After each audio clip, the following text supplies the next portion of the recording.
Hey, it's Clay Trader, and this will be a video chart on ticker symbol SGMD. We'll take a look at the 30-minute time frame. Real quick, what do I mean by 30-minute in case maybe you're new to charts? Instead of each one of these candlesticks here representing 1 day's worth of price action, which is what you would normally see, each one represents 30 minutes. So while this here may look like several days worth of time, it's actually just today's price action broken down into 30-minute time slices. I like to this time frame. I think that's a good job of telling the quote-unquote story of the price, and then makes mapping out levels of support and resistance a bit easier to see. I don't mean to state the obvious, but I will anyways.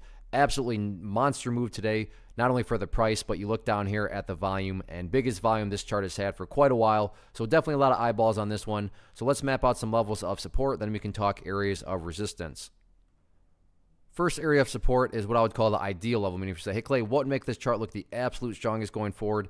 And that would be if the price can stay up here above this previous break point at 25 cents. Now, don't get me wrong, if the price falls below it, I'm not saying the entire chart turns into a disaster and is ruined. Not saying that at all. But if the price can stay up above it, that would just make the chart look the most powerful, like I said, going forward.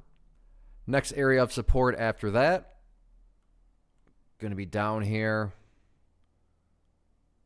at, what is that, 22 cents. So 25, 22 cents, two of the near-term levels of support. Taking a step back, looking at the big picture of things, that's where the purple line comes into play, which is the 50-period simple moving average. Keyword being moving. As time goes by, that purple line is going to move itself higher and higher. So from a very simplistic point of view, as far as just gauging the health of the overall movement, as long as the price stays above that purple line, as the purple line itself moves higher and higher, then the bulls are in full control, full health. However you can best visualize that, no questions asked. As far as levels of resistance, I'm not even going to touch on those because, in my opinion, right now, top priority is not breaking resistance.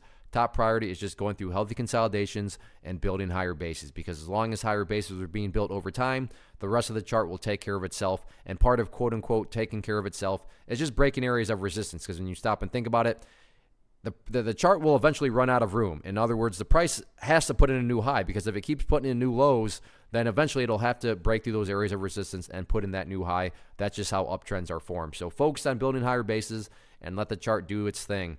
Overall, though, nice way to end the week and the year. So on that note, everybody have a happy new year.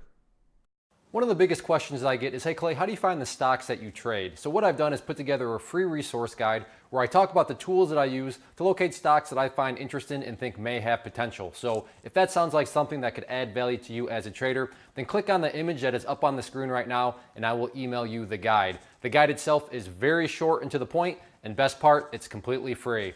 Thanks for watching the video. Let me know if you have any questions.